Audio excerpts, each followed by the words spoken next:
What is going on, everybody? Welcome to Sixers Post-Game Live. This is our Game 5 reaction. Sixers get the W, 115-103. We are breaking it all down. What an amazing performance from the Sixers for the first time this series, collectively, consistently clicking on all cylinders. We're breaking it down. Joining us down there, he is Sean Bernard. Follow him on Twitter at Sean_Bernard1. What is up, Sean? Yeah, I'm still pretty stunned from that game. That is not how I expected that one to go. I was optimistic about this Sixers team going in, but I expected a straight rock fight, that this would be a down to the wire. That was a dominant victory by the Philadelphia 76ers from basically wire to wire. They were in the lead for 44 out of 48 minutes in that game, a complete team effort and a grown man victory that it took everyone to get. So I'm incredibly impressed by the maturity in that one, and I am excited for sure. A complete victory, a complete, utter victory. The second round of the playoffs, your alphas have to show up. That's what we saw in this game. Joining us also, he is Rob Lange, the co-host of Party on Bra with me. What's going on, Rob? So we've reached the portion of the playoffs where my superstitions have kicked in.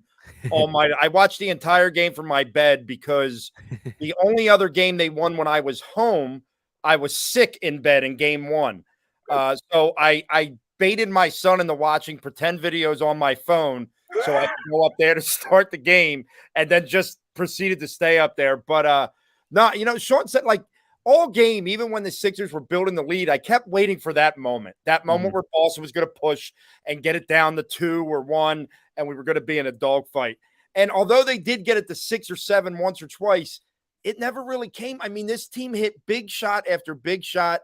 Guys like Tyrese, Maxey. You saw Lonnie Walker out in L.A. last night. Tonight we had Daniel House. He looked like Lonnie Walker. I mean, it was it was just incredible all the way around. Everybody played. You had a good James Harden night. It may not have shown up as 40+ points, but he had a great floor game all around. And every time they made some of those mistakes where you thought, all right, here we go, they would do something on the other end, or Boston would make an ill-advised mistake. So I'm thrilled right now. It's like I'm trying not to get too hyped. I'm trying to just remember that they got to come home and take care of business on Thursday. Woo! My God, this is an exciting night. Yeah, let's go to some comments real quick. We've got a ton of comments. Chris Moore says this was a must-win, and they came through. Sean, did I not predict the win tonight? I did. Steven says, "Where's Q at?" There he is, just delaying the inevitable. Oh my God, Debbie Downer. This was the midseason multi-7-game win streak Sixers that we saw. It's coming together. The brace was off today, Steven. Yeah. The brace was off, Yes, and I thought Joel Embiid looked terrific. We're going to get into it, but like for the first time this series, at least in my opinion, the Sixers looked 2 steps ahead of the Celtics. Mm-hmm. So I don't know what it was, but normally it was the Sixers looking sluggish, not the Celtics. I do fear Jimmy, and we're not talking about that. We're talking about this. I had 3 heart attacks at the end of the I did not. I was good. I was not. I was not either. What point After were you you hit all 3 of those threes, and then they I was like, oh God. Chris says we have a chance to win the series now. We're going to break down everything we saw, especially Doc's secret weapon, which was Daniel freaking House in this game. He was saving what the hell did I just what, Sean? I said he was saving them. Wow, finally a guy that can switch. Chris Coyle, my man, says let's go. My man Joe says this was a solid playoff game. The most solid playoff game I've seen from the Sixers. We have Chris saying this was revenge for getting blown out in game 2. Max got his 30. I can't wait to talk about Tyrese Maxey, man. I can't stop smiling. Is this good Sixers or choking Celtics? I think it's a little bit of both. We're gonna get into that too, big time. I have a theory. I take on that. Al, my man, Big Al says I am ready to run through a wall. Anthony says we must close this out in 6. I have a prediction about that as well. Coyle says this is a team we talked about when we always said they'll start playing in the playoffs. This is Doc's moment. This is Joel Embiid's moment as well. So let's jump right into this thing. Leading off with the big 4. in this first half, the Sixers' big four, Maxey, Harden, Embiid, Harris, 54 of the Sixers, 58 points. And look at this shot chart. That's all four in all four quarters. It is a beauty. This is the most flow I've seen from the Sixers offense all series. As I said, I'll throw it to you, Sean. What did we see? Because, I mean, the pick and roll between Embiid and Harden was crisp, led to a lot of nice opportunities. The Sixers were getting quality looks from the jump. Throw it to you, man. Yeah, what has given me optimism about the Sixers in this series as a whole is they had not played their best basketball to this point. That there's been the tremendous James Harden moments, there's been the flashes where guys have helped out, but as a whole, the team has not put the pieces together. That was different tonight. We saw everybody contributing a little bit. Tobias Harris made a huge difference, and for all the amount that he has dragged and all the comments that are made, he was big. He played a huge role. They needed another guy to step up. Toby filled that gap, and Embiid and Harden, that pick and roll is just unstoppable. And I'm happy to see them hammering that back and making that a regular part of the offense again. And Maxey just growing up in front of our own eyes, being a huge part of that. So those guys answered the call. It was really nice to get some help outside of pretty much just Harden ball. So it was awesome to see it all come together. And yeah, the most complete performance that we've seen from this team to date throughout the playoffs. Yeah. What about you, Rob? Yeah, I was going back in my mind to think of one of the best playoff performances in this run by the Sixers, and you could go the end of Brett Brown, the beginning, and the Doc Rivers era. And I think the only game that compares to this was the Game 3 against Toronto, the year of the Kawhi shot. If you remember Game 3, they just came out and absolutely blew the doors off of Toronto. This game, though, to be in a Game 5 situation, you know what the history says. You know the last time they won a road Game 5, and they came out and put together their best effort, and it started with, the 5 starters. And I'll say the 5 starters. I know the stats won't say the 5, but PJ Tucker does what PJ Tucker does, and I'm going to continue to give him credit for that. But, one of the things that I had wanted to see was that maturation game from Tyrese Maxey, that game where, everybody else was playing okay, but he really took it amongst himself. And in that first half, and that when he hit those 4 threes, you could tell there was something going. And then to cap it with the step back 3 late in the fourth quarter, I'm so happy for the kid. I love this kid. I love everything about him. And for him to go into the Boston Garden, like this isn't going and playing in Memphis. You're playing in the Boston Garden in Game 5 in a situation where you have not won as a team very often here. And Tyrese Maxey's going to stand out. And let's not lose what Joel Embiid did and how good he looked and these other guys. But I'm proud of this team. I'm proud of Doc's coaching tonight. I thought going to Daniel House, right? It's a bold move. It's totally not him. He doesn't like to just change things up like that. Yeah. He wasn't getting anything out of Jalen McDaniels. He said, all right, Daniel House, we got foul trouble with Tobias. Here's your opportunity. And bam, it paid off. Just great all around. We're going to get to player of the game, but I just want to show my man Rob some love because I'm not the biggest Doc Rivers fan here. And I was throwing some things, some nuggets there that Daniel House will be my player of the game. Doc Rivers deserves to be player of the game because rolling with Daniel House with big time minutes in the fourth quarter. Daniel House was out there hustling his ass off, just doing it all for the Sixers. Joe says House was our Landry Shamet tonight. I love it. Barry says when Maxey and Harris contribute, we can beat anybody. Yeah.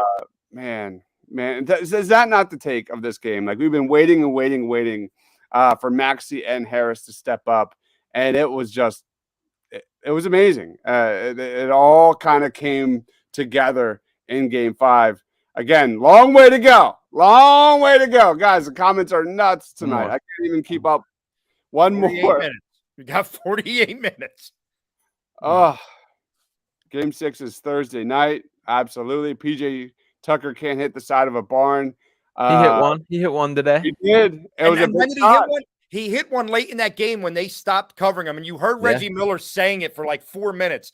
PJ's going to hit one here. And bam, if he didn't. But look, we've talked ad nauseum about what PJ Tucker brings to this team. And I was talking to Chris before we came on air. And, one of the if the Sixers go on to win this series, one of the defining moments for this series for me would be towards the end of the fourth quarter in game 4 when PJ Tucker is reaming Joel Embiid out in his ear. No one that has been a teammate of Joel's has ever attempted to do that. And that's the kind of leadership that Tuck brings. And I will take PJ Tucker on my team any day of the week. The thing that stands out the most about PJ Tucker, and I'm not the biggest PJ Tucker fan here, by a good margin, is that he bodied Jaylen Brown really well in the second half. Great. Not saying he shut him down by any means, because I think Jaylen Brown is the best player on the Boston Celtics, for me at least. But he gave him just a second half of physical torture, physical hell on the defensive end, and that's I give him a lot of props for that. Yeah, for sure. And to I get the lack of box score stuff is frustrating sometimes, but just think about how different this team is from a mentality standpoint. All 3 of the wins they've gotten in this series are games that they just don't win in years past. The script is not written like that. It's a different mentality, and the biggest roster change has been adding PJ Tucker to this mix. So you got to give credit where credit is due. They needed a guy like him. They needed a PJ Tucker dog, and he's here and he's making an impact, even if it's not as obvious as you would like in your free agent signings. Yeah, absolutely. Barry says he can hit the corner 3 when he shoots it, but he can't make easy shots underneath. He is a motivator. All right, let's jump into the man of the hour. It is Tyrese freaking Maxey. Had his coming out party tonight. Maxey, here is his shot chart in the second half. It is a thing of beauty. Look at all that green, baby. He finished 3 of 7 from 3. Cooked in the fourth quarter, man. Some amazing moments from Tyrese Maxey in this one. In a series where he struggled again and again, kind of showing his age a little bit. He can only go one speed. He's really struggled in the paint. But Maxey finished the game with 30 points, plus 15, 6 of 12 from 3. He was cooking all game, man. I'm so happy to see Maxey get back into this series because he is such a huge part of this offense beyond the Embiid Harden 2-man game. I'll throw it to you, Sean. What do we see from Tyrese Maxey? Yeah, this was him growing up right in front of our very eyes. That it has looked like his age has shown a little bit through these playoffs, but the difference is Tyrese Maxey is no longer the guy on this team that is the icing on the cake when he's playing well. He's a necessary part of this Sixers offense, this Sixers team, and he stepped up tonight. He is too talented to be playing the way that he's been playing in games past. Shot 36% from the field, 28% from 3 leading into this game. And the Celtics are much better equipped than just about any other team across the NBA to be capable of holding up to a player like Maxey. I mean, they have terrific defenders at the guard position across the board and can throw different looks at him. But Maxey, he just found a way in this game. And it was awesome to see him get going when he was shushing the crowd a little bit at moments. So it was great to see him feeling it. The Sixers need that, and that's huge moving forward too, because they need him to be playing like that guy. He is looking like that third star again, and that's a big deal moving forward for the rest of this series and for the rest of this playoffs. Yeah, Tyrese Maxey in game 1 finished 7 of 10 from the field inside the paint. Games 2 through 4 in this series, 23% from the field inside the paint. Really struggled at the rim. In this one, he was dynamic, absolutely dynamic. Throw D-Rob. Thoughts on Tyrese Maxey? Listen, I think the team knows that they're going to go far if Tyrese Maxey can do what he did tonight. I mean, you see them firing him up at all times. You see them giving him the ball in space. I thought he was much more under control on his drives tonight, meaning he wasn't just going in and throwing up crazy shots against bigs. He was I thought that he seemed to be much more composed.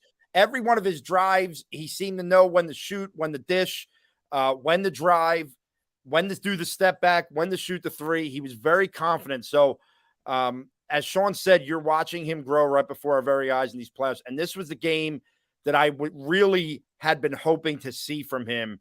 And now that we've seen it, right, we're going to be stingy. We're going to want more. And we're going to want game 6 at home in front of his crowd to be the same Tyrese Maxey he was in the Boston Garden tonight. Yeah, man. It's good stuff. Quentin says Maxey step back in the fourth quarter, man. Did he not shush the crowd too? Oh, he did. Yeah, he did. I love Maxey getting that confidence back, man. That is like a low-key storyline of this series. If Maxey starts to get that swag back, watch out because Boston's in big trouble. Quentin says Maxey stepped back in the fourth, man, sent the fans home. They did. You can even see it. It was the Maxey step back, and we're going to get into Joel Embiid soon. But Joel Embiid's block on Jaylen Brown completely deflated the Celtics fans. It was awesome. Awesome stuff. Heat check on Tyrese Maxey. There's so many comments. I'm trying to do my best. Barry says Maxey will learn from Harden to play more under control. I think big part of that is Sam Cassell as well, as he has. Chris is in the house saying didn't need Harden to put up 40, but he was solid with his playmaking and in the pick and roll with Embiid, getting good looks all game long. It was awesome. Let's jump into this one that I did not see coming. Doc Rivers' secret weapon, and that is Daniel freaking House, arguably the star of the game in big moments in the fourth quarter with his energy was incredible. Daniel House finished with 10 points in 15 minutes.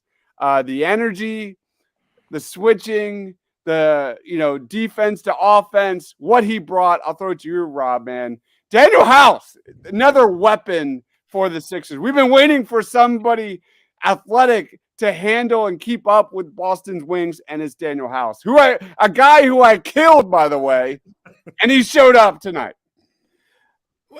Well, it's one of those things where one of the constants when you look at teams that make runs to their conference finals and to the NBA finals is the unsung hero that comes off the bench who may not have been doing anything and gives you a game like Daniel House did today.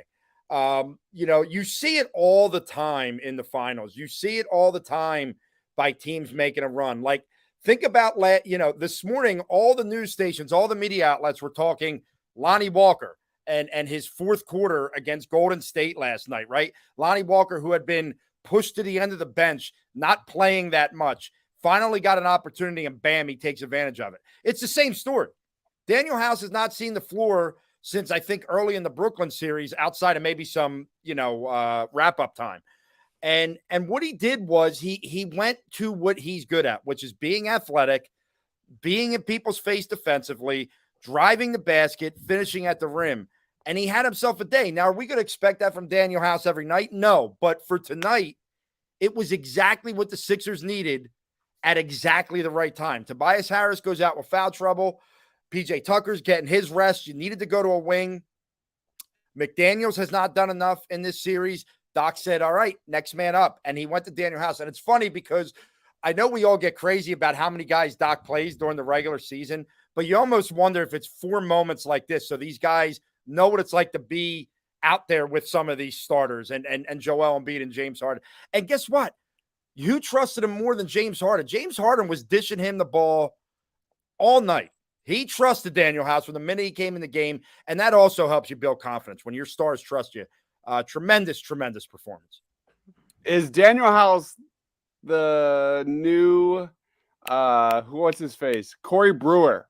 Yeah, I like that. A smaller Corey Brewer, a guy that has energy off the bench, a guy that can smash the opponent in the face with his energy, with his athleticism, attacking the rim in transition. Thoughts, Sean? Yeah, it was worth tampering for Daniel House. Take the draft pick, we'll pay the fine. This is why we brought this guy in. Yeah, I'm surprised to see him get off the bench. I do think it's notable that he played over Jalen McDaniels. I was surprised to see that. I've been campaigning for McDaniels to get some minutes just based on a matchup standpoint, a guy who has some more size, has some more athleticism.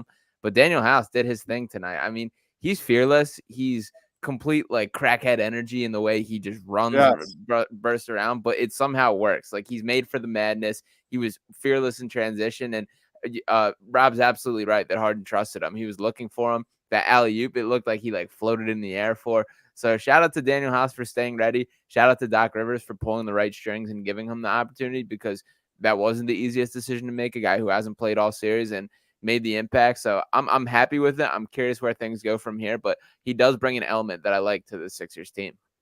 People are making fun of my Corey Brewer comment. All right. I love it. All right, let's jump right into Joel Embiid. My God. Joel Embiid finished the game with 33 points, 10 of 23 from the field, 4 blocks. And the takeaway I have this game is the block he had on Corey Brewer. Or Corey Brewer. Jaylen Brown. Jaylen Brown. Holy cow. I'm still like just kind of like shook. My hands are still shaking from this W. That block he had on Jaylen Brown was one of the best Joel Embiid freaking moments of his career. Entering the fourth quarter, this was the biggest quarter of his life, and he delivered. I'll throw it to you, Rob. Thoughts on Joel Embiid and just delivering, I guess. Yeah. I mean, it's 2 really good performances in a row from Joel Embiid. Obviously, he played his second most minutes in Game 4 of his career. I think it was like 46 minutes. Listen, I mean, for Joel to do that in Game 4, come back out 2 days later and give this performance, and honestly look better. The knee brace was off. He looked like he was moving around better again. This is what MVPs do. This is what champions do.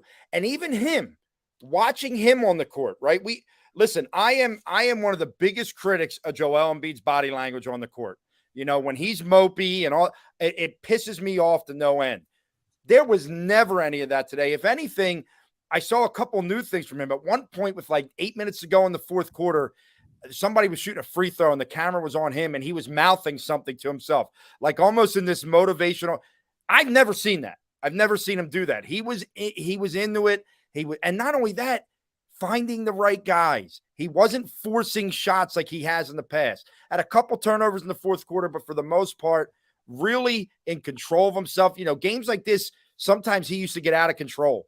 He's showing his maturation process. And, what can he say? I mean, you need MVPs to give MVP efforts, and he gave one tonight. Mm-hmm. Joel Embiid was 11 of 21 in the second half. And correct me if I'm wrong. I don't actually have the stats on this, but I feel like he's really struggled with his 3-point shot. Yeah. The dude was 4 of 10 in the second half of this from 3-point range, hitting massive 3-pointers in big moments to kind of keep the Celtics momentum away. Sean, thoughts? Yeah, he had some swagger on the 1 3-pointer too. When he first got subbed back in, when Boston was trying to bite their way back in, hit a big 3 off a Harden drop off, and you see him looking at the crowd bouncing around. And that was another, I haven't really seen that out of Joel, that kind of swagger, that feeling yourself kind of moment, which is great to see. Joel Embiid's the best 2-way player on the planet. There's nobody that can do it at both ends the way that he can. I mean, you watch Boston in this game, they are petrified to attack the rim. They don't even look at it when they drive inside. And there's times where they will go up and challenge, and it's almost insulting the way Joel just swats it away so easily. And it's so impressive. His defense, how effective he is defensively, gets overshadowed all the time because he's a guy who's led the NBA in scoring these past 2 seasons. And he still is every bit of that on the offensive end. We saw it tonight.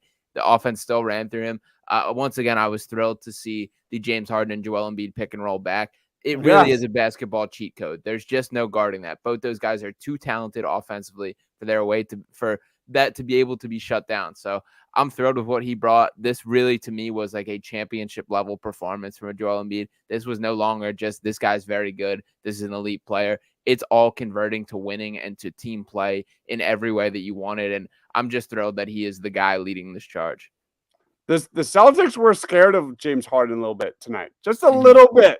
Yeah, you could tell Game 4 had a ton of real estate in their heads because every time James Harden drove into and penetrated into the paint, Joel Embiid was left wide open for 3. They played wide open. They played the pick and roll a little bit differently defensively. They've been a lot more in their face. They were a little more hesitant, and they gave James the opportunity to really see the floor and make the right play.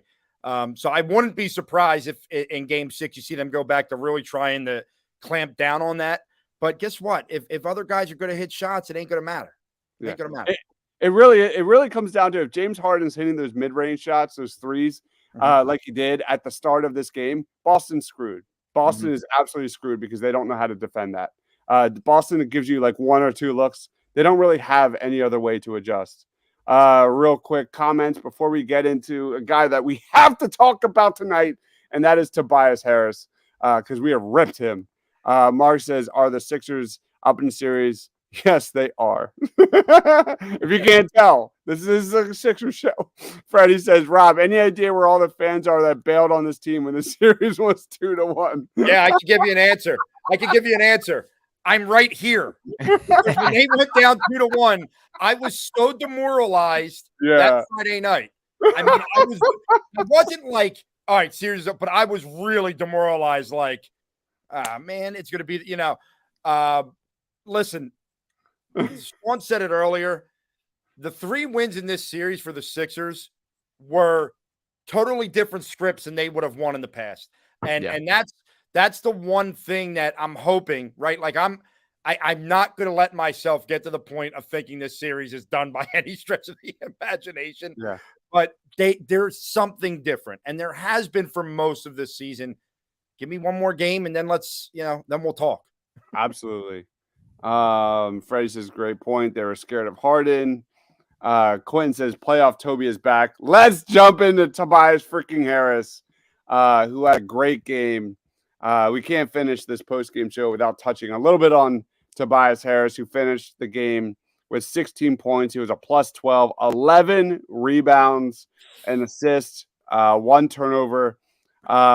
Tobias, I think this is a game that, we got to see him exploit some mismatches like we've seen in the past. But I'll throw it to you, Rob. Any thoughts on Tobias finally getting it going, at least efficiently on the offensive end? Yeah, look, I mean, he was assertive. He was not hesitant with the ball. Even with the 5 fouls, he was able to get a double-double early in the third quarter. I mean, he was rebounding the basketball, which I think is huge for him. And that's Tobias is at his best when he's assertive, when he knows what he's doing, when he's not stuck dribbling for a while. He kind of just has we've said this word about every player, but we'll say it about him. He's got this little swag about him when he's assertive like that. And it came out today. Because even with the 5 fouls, every time he came in, he made a play before having to go out after picking up another foul. I don't know if Paul Reed taught him how to foul or not today, but he was hacking a little bit because I got to say, most of them were legitimate calls too. It wasn't like they were bad calls. So, but great game for Tobias Harris. And he was he adapted to the fourth option and played it extremely well today. Yeah, Tobias Harris in the series was a 0, -21, a -14, a +14, which was weird. Yeah. And then in this one, Tobias Harris was a +12. Thoughts, Sean? Yeah, and in that game 3 where he was a +14, the next highest on the Sixers, D'Anthony Melton was a +1, and those were the only 2 players that were positive. So weird outlier there for sure. But yeah, Tobias tonight, decisive is the number 1 word that I look for in Tobias Harris, is when he's knows what he's going to do with the ball when he gets it. And there's a quick decision making, whether it's get downhill, pull a shot, whatever it is. I thought he did a really nice job attacking the rim today, which we haven't always seen from him being aggressive with it. He went up and dunked it a couple times. He finished with it with intent around the rim, which sometimes he goes up too soft for them and it results in a miss. Helping out on the boards is a big deal on this team. They don't really have guys that are plus rebounders. And Embiid's obviously going to rake in some because of his size, but he's not a guy who's necessarily gifted as a rebounder. PJ Tucker is solid, but only like 6'5". D'Anthony Melton is good, but only like 6'2". So when Tobias Harris is focused on the rebounds and getting boards, it helps out this team in a major way. I know they led the rebounding battle. It was 27-21 at halftime. I'm not sure what the end of the game numbers were, but it felt like the Sixers controlled just about everything there. The 50-50 balls were all in favor of the Sixers tonight. It looked like they wanted it more. And as much as Tobias Harris isn't the tone setter for that, when he is winning it, that means a lot for the Sixers team. So shout out to him for stepping up, and they needed him tonight. Yep. Real quick before we get into player of the game, Chris says you have to be aware. You still have to be aware of Marcus Smart and the foul baiting. Obnoxious. It is driving me nuts. Like they missed another egregious push off against Jaylen Brown tonight, by the way. More than one.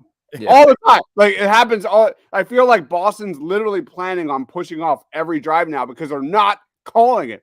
Going back to Marcus Smart, there were several times when he's just literally tearing down Joel Embiid and there's no call. And I'm getting tired of Marcus Smart getting every benefit of the doubt from the refs. And I hate complaining about this, but Harden drives into the paint, gets more than enough contact, and there's nothing. Literally nothing. It's not even. Did you guys know Marcus Smart won the Hustle Award? Because they haven't said it 150 times. Christ. Shout out to B-Ball Paul. That one play in the first half where he out-hustled Marcus Smart, diving on that loose ball, which turned into James Harden three-pointer. So as much as this was still in the second quarter where the game was still up for grabs, but that's a big swing, which would have been an easy Celtics 2-point, turned into a Sixers 3-point. That's a 5-point swing, and that's shout out B-Ball Paul for out-hustling Mr. Hustle. Coral says, what the hell is the Hustle Award? Exactly. If you remember, it's the award that you used to get when we were young and they would give the Sportsmanship Award or Team Sport Award. That's the Hustle Award for Marcus Smart. All right, let's get into player of the game. I'll throw it to you. Rob, who is your player of the game? Oh, man. See, now I always I'm going to go Tyrese Maxey because I've been waiting for this game. I love this game. I loved everything about this game, and I want more. I want more now. He's shown it to me. Now you're coming home to the lovely confines of Wells Fargo. You need to come in here. You need to do what you're supposed to do and give it to me again. I'm going Tyrese. Tyrese for Rob. What about you, Sean? Yeah, this is tough. There's a lot of options tonight. I'm going to still rock with Joel Embiid. I don't know what it is. I can't exactly put my finger on it, but it feels like he's just converting his play to winning in a more efficient way. Like the things he does on the floor contribute in a winning fashion more so than these are far from empty stats. These are with intentions, and he's been intelligent about it. I'm very impressed by what he did. To me, this was I don't want to say a legacy game for Joel Embiid, but this was a huge notch on his resume winning tonight. Job's not finished yet, but he'd absolutely love the charge, and I expect nothing different moving forward. This one's hard. Quinn says player of the game is Jaylen Brown leaving Harden open, doubling off of Harden in the corner. That was nice. That was. Barry says Embiid for player of the game. Maxey and Embiid player of the game. They're already taken. I'm going to go Daniel House. That's got to be it. 15 minutes tonight. You look at Jalen McDaniels' contribution over the last, 3 games. He didn't play in game 4, but before that, 23, 34, 35 minutes of action, only 6 points, major negative, just 2 of 5 from 3. Didn't really give anything. Daniel House steps in, 10 points tonight in 15 minutes. I thought had great stretches of defense. Being able to throw, athletic wings at the Celtics is something that was a huge concern. And McDaniels he wasn't giving them anything. And Daniel House, that could be the secret weapon of this series to kind of take them over the top. So any other guys that we didn't even talk about Harden. Yeah. The one thing I did want to talk about because there's someone to mention is Boston choking or is the Sixers winning? I think it's more the Sixers are winning. However, with that said, I will say this. I can remember for years watching the Duke Blue Devils, and every year they would lose, and people go, why? And I go, well, if you live by the 3, chances are you could die by the 3. Joe Mazzulla is living by the 3 ball. They're all out there shooting. Al Horford is shot 0 for 7 tonight, which I loved, by the way. I love when he struggles. But my point is, when you live by that shot, if you have a team that's being as efficient as, say, the 76ers were tonight, you're not going to win very many of those games. Yes, it's going to make it so that maybe you could come back in a game, but the Sixers were so efficient tonight that you couldn't come back because you had missed too many early. The lead ballooned. And, I was nervous until the final 30 seconds, but the game was, for all intents and purposes, over. Listen, Doc has not always been great, but Doc is out coaching Joe Mazzulla in this series. Yeah. And has been really, I mean, even in the game 3 loss, I thought he coached a better game than Mazzulla. I just think the Sixers couldn't hit any shots. Yep. Kumar says, player of the game, Daniel House 2K style. Love it. Quentin is going with Harry Roseman, as he always does. And then I love this comment. Hold on. Steven says, I really think Horford put some bad karma there with the shimmy. Yeah, for real. I hate that, man. Horford stinks, man. That guy's cooked. I hate that, man. He had a horrible game, at least from I have to He's hit 9 threes in the whole series, and 5 of them came in game 3, I think. All right, let's wrap it up. Sean, what do you got going on at PickSwap Media? Plugs, final thoughts. Yeah, check out PickSwap Media. I'm gonna have to be hopping back on the sticks and wrapping this one up soon, talking about whatever. I'm still fired up. Yeah, Sixers are now the betting favorites to win the championship, which is pretty nut stuff too. So one more game to 2 more opportunities, one to get a win. Job isn't finished, but yeah, this one couldn't have gone much better, and I'm still very impressed over this win. You can check me out on Fox 102.5 The Gambler. I'll be back on tomorrow to talk all about this one. That'll be aired at 3:30 on 102.5 as well as the iHeart app. And yeah, follow me on Twitter at Sean_Bernard1 as well. Love it, man. Amazing. The best Sixers Twitter follow there is at Sean_Bernard1. Go check out PickSwap Media and the amazing stuff he does at Fox Sports The Gambler. Rob, time is yours. Hey, catch me party on Broad. Catch me Sixers post games when I can make them. If I'm not at the game, I'll be watching from my bed the rest of the playoffs. Don't worry. The superstition is totally locked in now, so I won't be watching anywhere else, at least for this series. I normally could switch it up in series, but I can guarantee you Thursday, unless I'm in the building some miraculous way, I will be up in my bed. But catch me at Philly_Madness, talking all Philly sports. And then I did predict this win for the Sixers. Not like this, but I do think this screams like an all-time Boston Sixers series where Boston takes game 6 in Philly, and then everything is on the table.